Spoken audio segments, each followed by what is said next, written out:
আসসালামু আলাইকুম।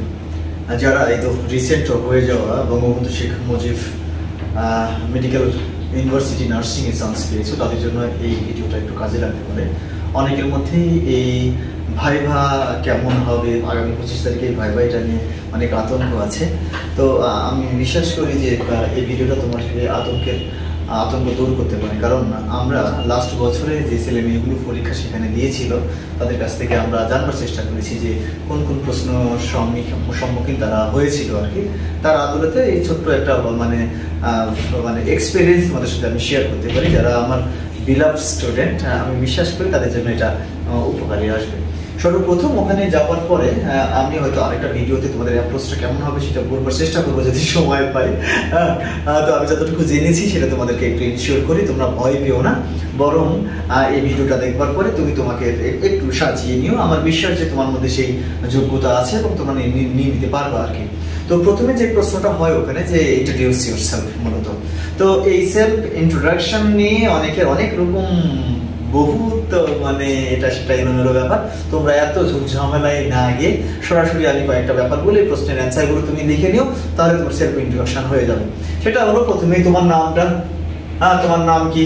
I am অমুক। তারপরে তোমার age, I am 21 years old। I am from, তুমি কোথা থেকে এসেছো যোগ করলাম।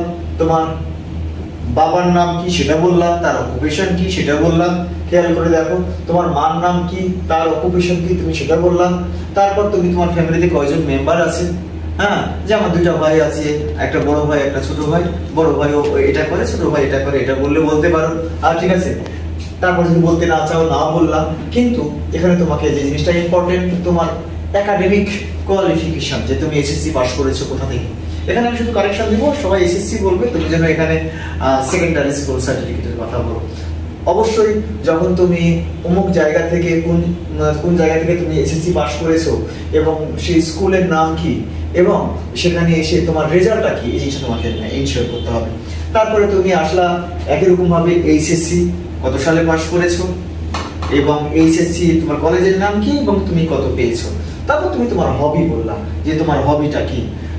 এটা তোমার ট্রাভেলিং হতে পারে, রিডিং হতে পারে, এটা তোমার এটসেট্রা এটসেট্রা হতে পারে আর কি, যা খুশি সেটা বললাম। তারপর তুমি তোমার এইমটা বললাম। খেয়াল করে দেখো, এই হাতে গোনা এই কয়েকটা জিনিসের মধ্যে তোমার সেলফ ইন্ট্রোডাকশন লুকিয়ে আছে এবং তুমি চমৎকার করে লিখে ফেলো। প্রয়োজনে আমরা আবারও যখন তুমি লিখবে তখন অনেকেই আছে যে আমাকে এই প্যাটার্নে একটা সেলফ ইন্ট্রোডাকশনটা লিখে দেন, তারা কিন্তু লিখে দিবে। ঠিক আছে, এই একটা ঝামেলা শেষ হয়ে গেল। তুমি একটু আয়নার সামনে বসে বসে বারবার প্র্যাকটিস করো যে আই এম অমুক, I am 21 years old, I am from Rajshahi, my father name is অমুক অমুক অমুক, his occupation he is a farmer, etc. এইভাবে তুমি শুরু করে এটাকে শেষ করতে পারো। তবে ওখানে একটা মজার ব্যাপার হলো, তুমি যখন সেলফ ইন্ট্রোডাকশন দিচ্ছ তখন ওই ইন্ট্রোডাকশনের মধ্যেই তোমাকে পজ করে দু একটা কোশ্চেন তোমাকে জিজ্ঞাসা করতে পারে এবং খুব স্পেসিফিক ভাবে যে প্রশ্নটা আসে সেটা হলো তোমার জেলা সম্পর্কে। এখন তুমি বলেছো রাজশাহী জেলা। এখন তুমি রাজশাহী জেলা বলছো, তখন সঙ্গে সঙ্গে রাজশাহী জেলা কি জন্য বিখ্যাত? হয়তো তুমি বললা যে রাজশাহী জেলা আমের জন্য বিখ্যাত। তাহলে ক্রস কোশ্চেন আসতেই পারে যে আমের বৈজ্ঞানিক নামটা তুমি বলো তো। আর ঠিক আছে, এই জিনিসটা আসতে পারে। কিংবা তোমার রাজশাহী জেলার বিখ্যাত মানুষের নাম বলো, বিখ্যাত রাজনীতিবিদের নাম বলো, কিংবা স্বাধীনতা যুদ্ধের সময় অত্র এলাকার মধ্যে এরকম কোনো রেনাউন্ড মানুষ আছে কিনা, প্রসিদ্ধ মানুষ আছে কিনা যারা সেই যুদ্ধে অবদান রেখেছে, তাদের নাম। তবে খেয়াল রাখতে হবে তোমাদেরকে, তুমি যার কথাই বলো না কেন সেটা যেন খুব শুদ্ধ এবং সঠিকটা হয়, সংক্ষিপ্ত নাম যেন না হয়, এই ব্যাপারটা তোমাকে খেয়াল রাখতে হবে। এখন যে প্রশ্নটা এর আগে বহুবার করবার চেষ্টা করেছে সেটা হলো মুক্তিযুদ্ধ চলাকালীন সময়ে মুক্তিযুদ্ধের সেক্টর নিয়ে। এখন তুমি পরীক্ষা দিচ্ছ চিটাগাং থেকে, এখন তোমাকে কোশ্চেন এই মুক্তিযুদ্ধ থেকে অনেক সময় করেই, যেহেতু ওটা নাম দেখে তোমাকে বুঝতে হবে যে মুক্তিযুদ্ধ রিলেটেড বা শেখ মুজিব রিলেটেড ব্যাপার স্যাপার বেশি একটু আসবে। তো মুক্তিযুদ্ধের সময় তুমি কোন এলাকার কোন সেক্টরের, ঠিক আছে, ওই সেক্টরে কোনো মুক্তিযুদ্ধ আগে ছিল কিনা, তাদের বিস্তারিত নাম এই জিনিসগুলো তোমার কাছে প্রশ্নকারে আসবে। এখন আরেকটা জিনিস এখানে আসে যে তুমি প্রথমে তোমার নামটা বললা। ঠিক আছে, অনেকে এই জায়গাতে এসে মানে অনেক স্টুডেন্টকে আমি জিজ্ঞাসা যদি করি তাহলে বাবা তোমার নাম কি, তো তোমার নাম তুমি বলছো, তোমার নাম কি? জান্নাতি। জান্নাতির মানে অর্থটা কি? জান্নাতি শব্দের অর্থটা কি? আচ্ছা, তুমি বলছো তুমি জানো না। তোমরা যে কাজটা করবা, যারা যারা ভাইভাতে অ্যাটেন্ড করতে চাও, অবশ্যই তোমার নিজের নামের কোনো অর্থ নিশ্চয়ই আছে। যদি না থাকে নাই, কিন্তু তত 10 বার চেষ্টা করবো একে ওকে জিজ্ঞাসা করে তোমার নামের অর্থটা কি, এই প্রশ্নটা অনেক সময় জিজ্ঞাসা করে। ঠিক আছে, এই জিনিসটা তুমি ইনিশিয়েট করতে যাবা। তারপরে তুমি ধর্মের কোন ধর্মের, তুমি হিন্দু, খ্রিস্টান, মুসলিম, এরকম ধর্ম বিষয়ে কিছু প্রশ্ন গত বছর করেছিল।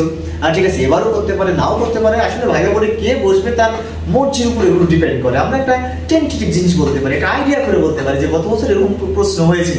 আমি শুনেছি গত বছর প্রশ্ন হয়েছিল, কোন একটা মেয়েকে জিজ্ঞাসা করা হলো তুমি যে ইসলাম ধর্মের, ইসলাম শব্দের অর্থ কি।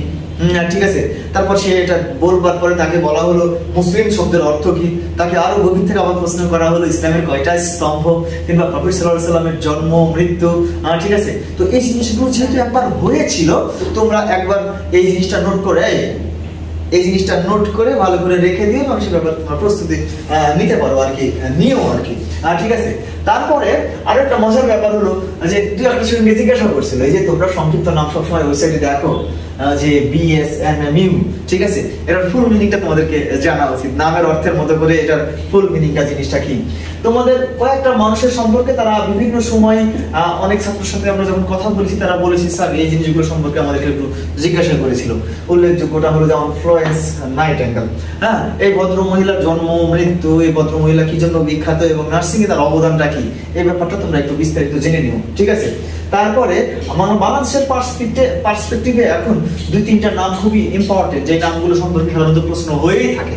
ঠিক আছে, সেটা যেমন এরকম হতে পারে শেখ হাসিনা সম্পর্কে, যে ওনার জন্ম কত তারিখে, ঠিক আছে, তো এবং তার সম্পর্কে একটু বিস্তারিত জেনে ফেললা। অবশ্যই তুমি যার সম্পর্কে খুবই আরো বেশি বিস্তারিত জানবা, শেখ মুজিব, বাংলাদেশের স্বাধীনতার রূপকার। অ্যাকচুয়ালি ওনার সম্পর্কে প্রশ্ন তো হয়, ম্যাক্সিমাম ছেলে মেয়েকে প্রশ্ন করেছে যে ওনার জন্ম মৃত্যু, উনি নার্স নিয়ে কিছু ভেবেছিলেন কিনা, ডক্টর এই প্রফেশন নিয়ে কিছু ভেবেছিলেন কিনা। ঠিক আছে, উনি কি জন্য বিখ্যাত, ওনার রিলেটেড কোনো বই টই বের হয়েছে কিনা, সেই বইকে রচনা করছে, তার নাম কি। ঠিক আছে, তার আত্মজীবনী একটা আছে না, ঠিক আছে, রিসেন্ট বের হয়েছে, জিনিসটা তোমাদেরকে অনেক সময় প্রশ্ন করে। এই ব্যাপারটা তুমি নোট ডাউন করো এবং উত্তর খুঁজে বাই করো। আমার বিশ্বাস যে আমি শুধু প্রশ্নগুলো বলছি, বিগত সালের ছেলে মেয়েদের সাথে কথা বলবার পর এগুলো তোমাদের উপকার দিতে পারে। তারপরে আরেকটা জিনিস বিশেষভাবে অনেকটি প্রশ্ন করেছে, সেটা হলো বিশেষ দিবস সম্পর্কে। আমাদের দেশে যে বিশেষ দিবস, শিশু দিবস কবে, কিংবা স্বাধীনতা দিবস কবে, কিংবা বিজয় দিবস কবে, কিংবা এই যে শ্রমিক দিবস কবে, বা এরকম যেগুলো একটু প্রমিনেন্ট বিভিন্ন জায়গায় বিভিন্ন সময়ে। ঠিক আছে, এই দিবস সম্পর্কে তোমরা একটু ভালো করে জানবা। আমি তো মুক্তিযুদ্ধের সেক্টর সম্পর্কে তোমাকে বললাম, এই সেক্টর সম্পর্কে তোমাদের একটা ধারণা রাখতে হবে। তবে যেহেতু নার্সিং প্রফেশন, সুতরাং নার্সিং এর দিবস সম্পর্কে প্রশ্ন করবে না এরকম তো হইতে পারে না। আমি এরকম স্টুডেন্টকে দেখেছি যারা বলেছে যে মিডওয়াইফ ডে কবে, কিংবা নার্সেস ডে কবে। ঠিক আছে, এই প্রশ্নগুলো তোমাদেরকে অনেক সময় করা হয়েছে। সুতরাং তোমরা এই ব্যাপারেও একটু মাথায় রেখো যে ধরনের প্রশ্ন আসতে পারে। তবে অনেক স্টুডেন্ট একটা ব্যতিক্রম কোশ্চেন, যে কিছু ট্রান্সলেশনটা হলো এরকম সহজ ট্রান্সলেশন, ভয় পাওয়ার দরকার নাই যে ট্রান্সলেশন শুনে আমি ইংলিশে ক্লাসে ভয় পেয়ে গেলাম, ব্যাপারটা এরকম না। ধরো তুমি পাবনা থেকে গেছো, যে আমি পাবনা থেকে এসেছি, প্রশ্ন ট্রান্সলেশন করলে এরকমই করে যে ঠিক আছে তুমি পাবনা থেকে এসেছো, তুমি ট্রান্সলেশন করো। এরকম সহজ যে আমি লিখিত পরীক্ষায় উত্তীর্ণ হয়েছি, ট্রান্সলেশন করো। কিংবা আমি SSC GPA 5 পেয়েছি, ট্রান্সলেশন করো। এরকম সহজ কিছু ট্রান্সলেশন তুমি যে বক্তব্যটুকু প্রথমে রেখেছো তার আলোকে এই 2-4টা ট্রান্সলেশন অনেকে করে। তবে 2টা ম্যান্ডেটরি কোশ্চেন আছে তোমাদের, যে কোশ্চেন সবাইকে করে, এবং আমার বিশ্বাস যে এই 2টা কোশ্চেনের সন্তোষজনক অ্যান্সার পেলে তারা তোমার ব্যাপারে ইমপ্রেসড হবে, তোমাকে ইমপ্রেস করতে হবে। একটা প্রশ্ন হলো যে তুমি কেন নার্সিং পড়তে চাও। এই প্রশ্নের মধ্যে তোমার অনেক কিছু ডিপেন্ড করবে।